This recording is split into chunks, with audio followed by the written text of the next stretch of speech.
I know it's been a while since we did a Chuckadilly video, but I always like my cooking, and it's coming in the fall, and it's getting time for chili. And I spent 30 years perfecting my deer chili. People ask me all the time, how do I do it? You know, and then you have all these great cooks saying, my deer chili is the best. But you know how you decide who has the best deer chili? When the pot is empty and people keep asking for more. That's when you know. So I'm going to explain how I do my deer chili, and hopefully I can help some of the people, the men and the women out there that just struggle to make good chili. Maybe I can get them on the right track to make good chili. Now, like I said, I'm 30 years here. So my main number one ingredient is I use doe deer burger. I don't like buck because the buck meat is tough and it's hard to chew in the chili. So I always kill me a good tender doe. That's what I start with. Now, what I'm gonna do is I'm gonna put my doe meat into that skillet over there, right? And we're gonna brown it. That's the very first thing we do is brown the meat.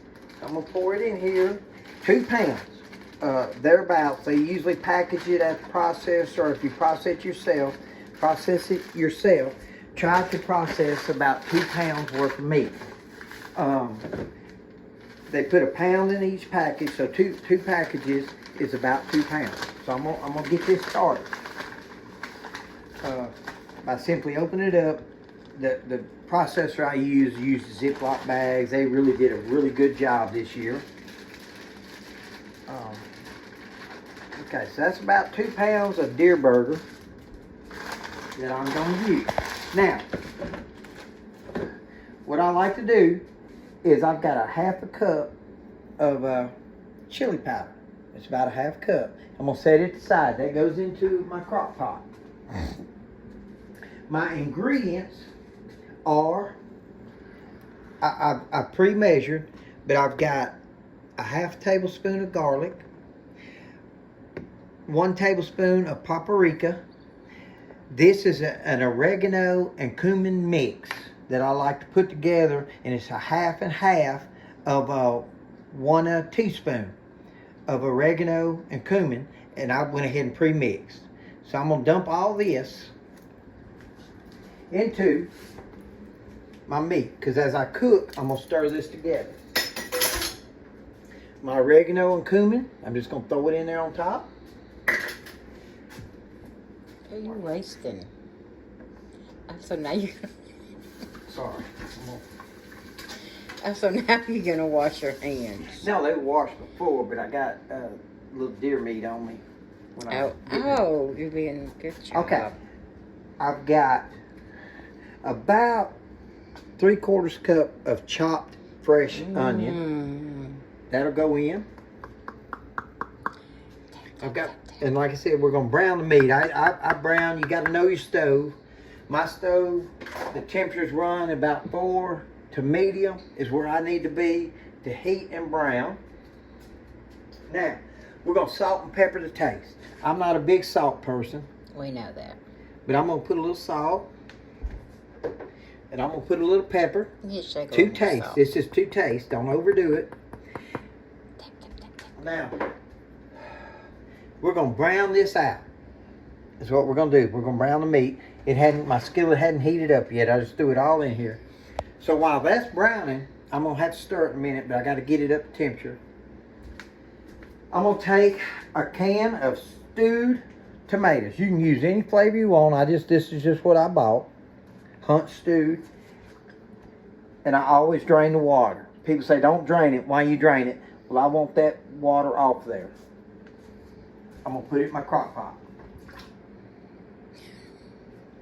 That'll be 1.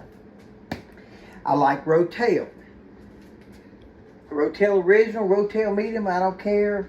It's hot. So you drain the juice off of both of your... Yes, I drain juice off everything, just like that.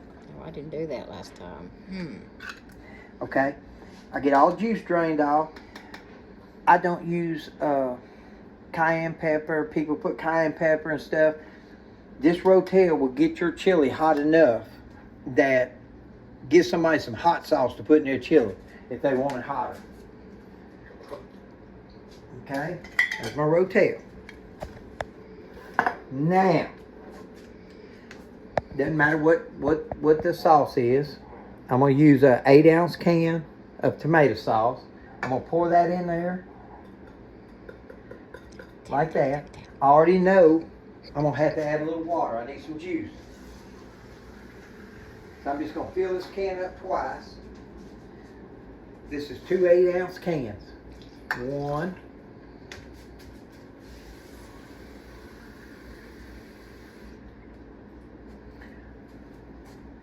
2 8-ounce can. Now, here's the deal. Susan does not like beans in her chili. And we have bean discussions about chili all the time. I will eat beans in my chili. I like red kidney beans in the chili, but because I'm making this pot for Susan and I, and it's got to be gluten-free and all this, I'm not going to put chili beans in the chili tonight. But if you want to add beans, don't buy a can that says chili beans. Don't buy a can that's flavored or anything like that. Buy you 1 can of red kidney beans. Drain the water off, throw them in there, and let them cook until they're soft with everything else. That is the proper kind of beans to use in chili. I was thinking I wanted some beans tonight. Didn't happen. All right, I'm going to go ahead and turn my crock pot on the high and let it start warming up. Okay. And then now I'm going to brown out my meat. Give us a few minutes. I'm going to get the meat browned out and everything cooked up. And then as we add it into chili and we put the chili powder into the chili, we'll come back and video some more. Okay, we're back. I've browned out the deer meat. Susan reminded me I put I don't know, I just shook my grease bottle, Crisco, whatever grease you use.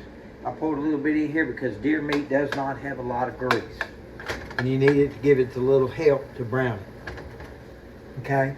But after I brown my meat, I don't want to take the grease from here to my crock pot. So I'm going to take this and I'm going to dump my deer meat into a colander. Everybody should have a colander. I'm going to make a mess, I can see, because I'm trying to hold it. But I'm going to dump my deer meat in this colander. And that will drain off any grease. See, you can see the grease draining off, and we'll wash the sink out in a minute. Take my skillet, and I'll put it back here. Oh, turn the stove off. So, once I've drained my deer meat of grease,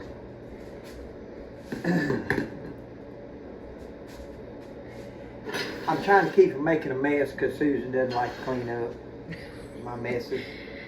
You need to hush. You wasted a bunch of meat back there, though. I'm going to pour my deer meat in here. Alright. In the crock pot. Hang on. There's more to come. Get rid of that. I can smell it. First thing I'm going to do is I'm going to stir. Taste and if it. you have beans, you want to mix the beans and the tomatoes and the rotel. You want to mix, listen, all that juiciness. you want to mix it all up. Can y'all smell it? Like I can. And here is the secret that nobody realizes. I take a little of this at a time and I stir it in.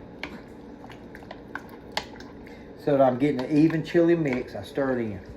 I would like to mention that I have a friend, Shannon Welch, that sells clothing for Huck Outdoors. I have my Huck Outdoor shirt, so that's her shout out on this video, that she has convinced my wife to spend half our money on Huck Outdoor shirts. We ain't getting started.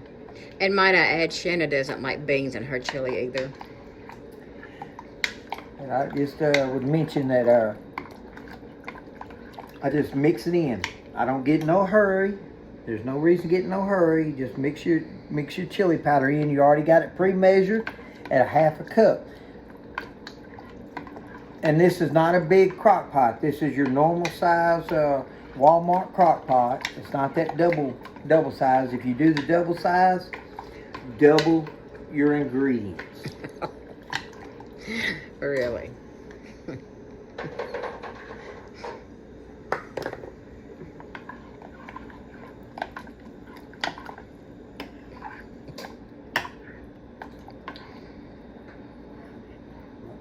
Trying to be all nice and neat. I know you want to lick your finger so bad, don't you? Now it takes, I'm gonna say it takes a good hour to really get this heated up and cooking, and you'll know by the steam. And once it starts looking like it's really hot, take your taste test. If it's right, you can go ahead and have a bowl. If you add beans, give it a little extra time. Make sure those beans have gotten soft and are really well cooked. But we will, in an hour or so, we'll come back and show you the finished product. But that's how you make the perfect pot of dough chili. Stay away from the buck meat. The buck meat's tough. It's hard to eat. The dough, they're hard to kill. It's hard to kill a good dough. But when you kill one, it's worth having that dough. Stay away from them buck deer. Thank you. Everybody enjoy Chuck and Dilly Adventures.